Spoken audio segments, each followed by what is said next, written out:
Hello guys, welcome back to our channel. അപ്പോൾ നിങ്ങൾ thumbnail കണ്ട പോലെ ഇതൊരു എലക്ഷൻ വീഡിയോ തന്നെയാണ്. അപ്പോൾ നിങ്ങൾ വിചാരിച്ചിട്ടുണ്ടാവും എലക്ഷൻ കഴിഞ്ഞിട്ട് കുറേ ആയി മടിയായിട്ട് വീഡിയോ എഡിറ്റ് ഇടാനുള്ള മടിയായിട്ടാണ്. അപ്പം ഇത് പുതിയ വർഷമൊക്കെ അല്ലേ, അപ്പോൾ കുറച്ച് പ്രൊഡക്റ്റീവ് ആക്കാമെന്ന് വിചാരിച്ചു. പിന്നെ എൻ്റെ കന്നി വോട്ടാണ്, അപ്പം അത് ഒരു ഓർമ്മയ്ക്ക് ഇരിക്കട്ടെ വെച്ചിട്ട് അതും പോസ്റ്റ് ചെയ്ത് വിടാമെന്ന് വിചാരിച്ചു. അപ്പോൾ എല്ലാവർക്കും welcome back to our channel. പിന്നെ ഈ തുണിയും കൊടിയൊന്നും കണ്ടിട്ട് നിങ്ങൾ വിചാരിക്കണ ഞങ്ങൾ അല്ലെങ്കിൽ ഞാൻ ലീഗാണ് എന്ന്. ഇവിടെ ഓരോരുത്തരും ഓരോ പാർട്ടിയാണ്. അപ്പോൾ ബ്രദർ ലീഗാണ്, അപ്പോൾ അതുകൊണ്ട് ഓന് അതിനുള്ള പ്രിപ്പറേഷനൊക്കെ എടുക്കുന്നതിൻ്റെ ഭാഗമായിട്ടാണ് ഇതൊക്കെ.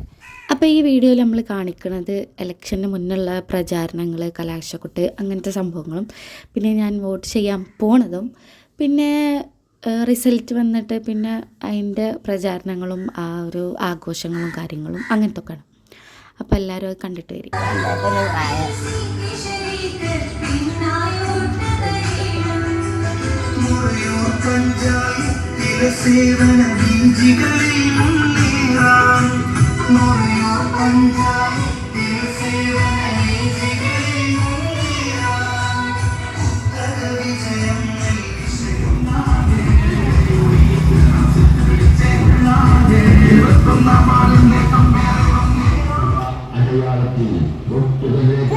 നമ്മുടെ അനിയമാർ സീറ്റിനെ വിജയിപ്പിക്കണമേ എന്ന് വിനീതമായി അഭ്യർത്ഥിക്കുന്നു, അപേക്ഷിക്കുന്നു. ഹസീനയെ ചരിത്ര ഭൂരിപക്ഷത്തോടുകൂടെ ഉൾപ്പെട്ട ഗ്രാമപഞ്ചായത്തിലേക്ക് തെരഞ്ഞെടുത്തയക്കണമേ എന്ന് ഉത്ഭുതരായ വോട്ടർമാരോട് വിനയ പരിസരം അഭ്യർത്ഥിക്കുകയാണ്.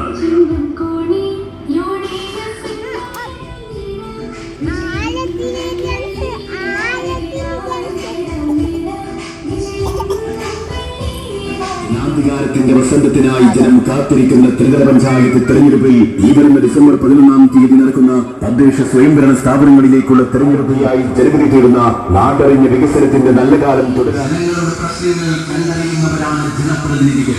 ആ കടമ നിറവേറ്റാൻ കഴിയുന്നവർക്കാവണം നമ്മുടെ വോട്ടവകാശം വിനിയോഗിക്കേണ്ടത്.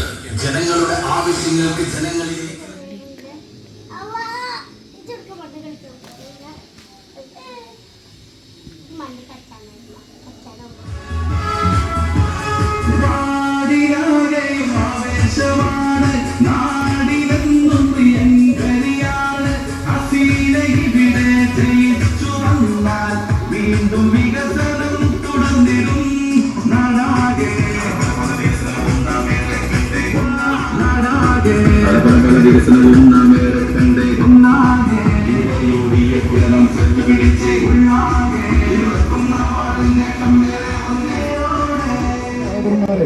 ഡിസംബർ 11-ാം തീയതി നടക്കുന്ന ത്രിതല പഞ്ചായത്ത് തെരഞ്ഞെടുപ്പിലേക്ക് മലപ്പുറം ബ്ലോക്ക് പഞ്ചായത്തിലേക്ക് മോങ്ങ ഡിവിഷൻ എന്ന വൻപിച്ച ഭൂരിപക്ഷത്തോടുകൂടി വിജയിപ്പിക്കണമേ എന്ന് അഭ്യർത്ഥിക്കുന്നു.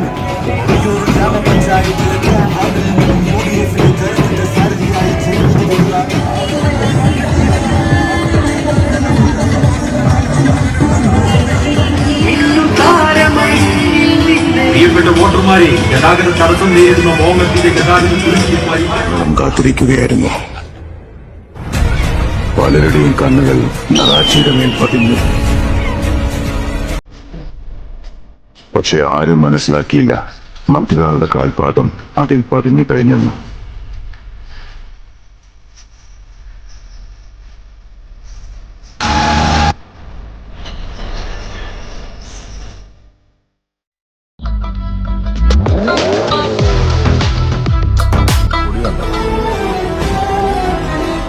അതിന്റെ നിറമാണ് ഈ മണ്ണിന്.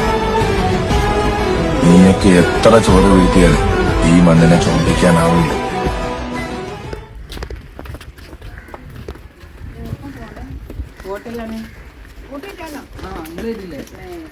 അങ്ങനെ വോട്ടിൻ്റെ ദിവസത്തിട്ടോ ഞാൻ ഭയങ്കര എക്സൈറ്റഡ് ആണ്. ആദ്യമായിട്ട് വോട്ട് ചെയ്യാൻ പോണേൻ്റെ. നമ്മൾ വീട്ടിലിരിക്കുക, ഇമ്മാരോ ആരെങ്കിലുമൊക്കെ പോയി വരിക, നമ്മൾ ആ നഖത്തുമുള്ള നീല മഷി മാത്രമേ കണ്ട് ശീലമുള്ളൂ. അപ്പം നമ്മൾക്ക് ഈ സ്കൂൾ, നമ്മളിവിടെ കുറച്ച് സ്കൂളാണ്, പക്ഷേ ഇപ്രാവശ്യം എനിക്ക് വോട്ടെന്ന് പറഞ്ഞത് റൂഹി ബേബിൻ്റെ വീട്ടിലാണ്, ഹസ്ബൻഡിൻ്റെ വീട്ടിലാണ്. അപ്പം അതുകൊണ്ട് തന്നെ ഞാൻ ആദ്യമായിട്ട് ഈ പോണ വൈക്കൽ ഇങ്ങനെയൊക്കെ കാണുന്നത്. നമ്മളിവിടെ നാട്ടിലൊക്കെ പറഞ്ഞാൽ നമ്മളിവിടെ കുറച്ച് പോയിട്ടാണ് സ്കൂളൊക്കെ ഉള്ളത്. അപ്പം അതിൻ്റെ അടുത്തുള്ള വിശേഷങ്ങളൊന്നും നമുക്കറിയില്ലല്ലോ. നമ്മളവിടെ റോട്ടുമ്മിലൊക്കെ 2-3-4 പോസ്റ്റർ അത്ര മാത്രമേ കണ്ടുള്ളൂ. അപ്പം ഞാൻ ഇതൊക്കെ കണ്ടിട്ട് ആകെ കുറേ ഡൗട്ടടിച്ചും വണ്ടറടിച്ചൊക്കെ നാത്തൂനോട് ചോദിക്കുക ഇങ്ങനെയൊക്കെ ഉണ്ടാവുമോ അങ്ങനെയൊക്കെ ചോദിച്ചിട്ട്. അപ്പം നിങ്ങളവിടൊക്കെ ഇങ്ങനെയൊക്കെ ഉണ്ടാവലുണ്ടോ? ഇങ്ങനെ വോട്ട് ചെയ്യാൻ പോണ സ്ഥലത്തും വോട്ട് ചെയ്യണതിൻ്റെ അടുത്തൊക്കെ ഇത്ര തോരണങ്ങളൊക്കെ ഉണ്ടാവലുണ്ടോ? ഞാൻ ആദ്യമായിട്ട് കാണാണ്. പിന്നെ എനിക്കറിയില്ല വോട്ട് ചെയ്യണ സ്ഥലത്ത്. ഞാൻ ആ സ്കൂളിൽ അങ്ങനെ പോയിട്ടില്ല, ഞാൻ പഠിച്ച സ്കൂളും അല്ല. അപ്പം അതുകൊണ്ട് അതിനെക്കുറിച്ച് കാര്യങ്ങളൊന്നും കാര്യമായിട്ട് എനിക്കറിയില്ല.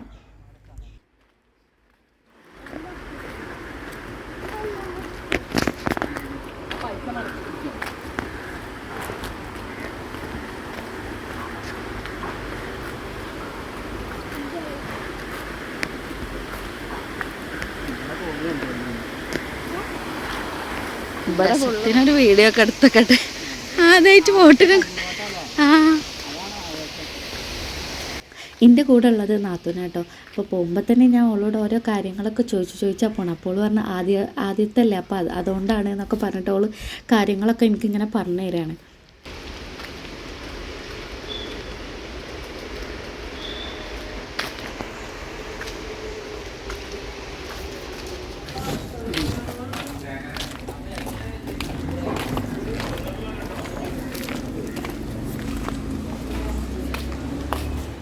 അങ്ങനെ നമ്മൾ അവിടെ എത്തിയിട്ട് നമ്മൾ അടുത്തുള്ളൊരു മദ്രസയിൽ തന്നെയായിരുന്നു. അപ്പം അവിടെ എത്തുമ്പോൾ തന്നെ കുറേ സ്ഥാനാർത്ഥികളുടെ പാർട്ടിക്കാരൊക്കെ നമ്മളെ ഇങ്ങനെ വളിയിട്ടോ. ഇതാട്ടോ നമ്മളെ സ്ഥാനാർത്ഥി, ഒരു UDFൻ്റെ തോന്നുന്നു ഒരു സ്ഥാനാർത്ഥി. പിന്നെ ആകെ 2 സ്ഥാനാർത്ഥിയാണ് എന്നുള്ളതിന്. അങ്ങനെ പിന്നെ നമ്മൾ വോട്ട് ചെയ്യാൻ ബൂത്തിൻ്റെ ഉള്ളിൽ കയറി ഓരെന്നെ അങ്ങനെ ഉള്ളിലേക്കൊക്കെ നമ്മൾ ആക്കി തരുന്നുണ്ട് കേട്ടോ.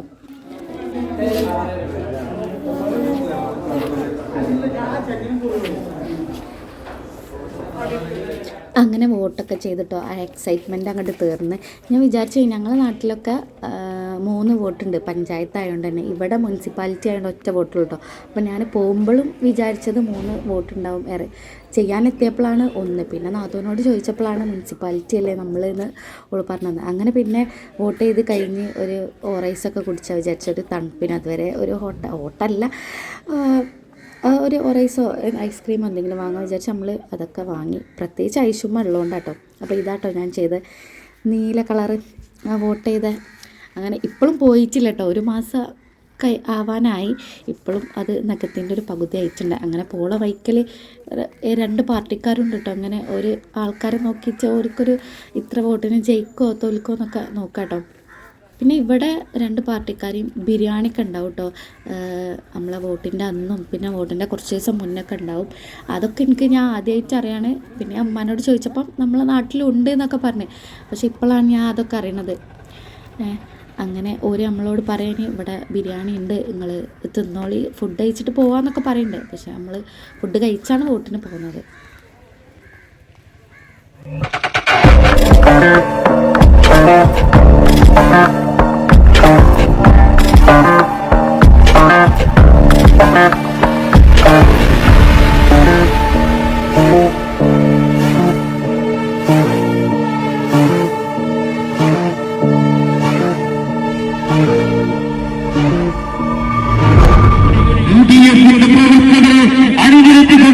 ഈ ഭൂമിത്തിന് തൊട്ടപിന്നാലെ കടന്നു വരികയാണ്.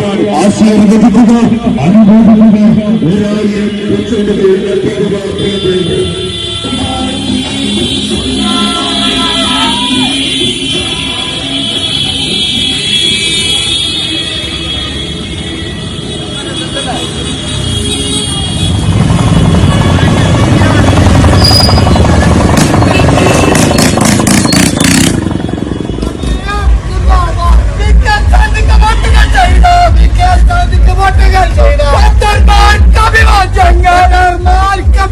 Hayır ama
സഖാവേ